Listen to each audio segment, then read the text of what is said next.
October the 2nd, Jeremiah chapter 3 and verse number 3. Therefore the showers have been withholden, and there have been no latter rain.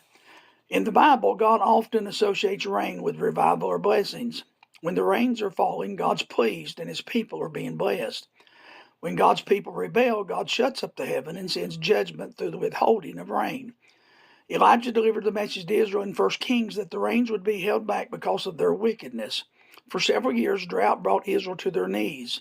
When Elijah revealed himself years later on Mount Carmel, they confessed that God is the only true God, and the rains returned. Today, I'm not sure how much of what we suffer in the way of drought or famine is a result of God's judgment, but I do know that God has cut off the spiritual rains. It's been a long time since the rains of heaven have fallen upon the church. The reason for that is clearly explained in this passage. God told Israel that the rains were withheld because they had sinned, and the real issue was they refused to be ashamed.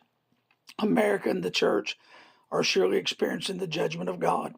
God's trying to get our attention. The problem is not just that we sin, but it's our attitude towards sin.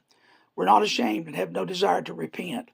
Man continues on in his sin and feels no need to repent to God. There is a real problem. We should pray every day that God would help us to maintain a right relationship with him by maintaining a right attitude towards sin. Sin destroys and separates and breaks the heart of God. We need the rain of God to fall, but it will not fall until the church repents.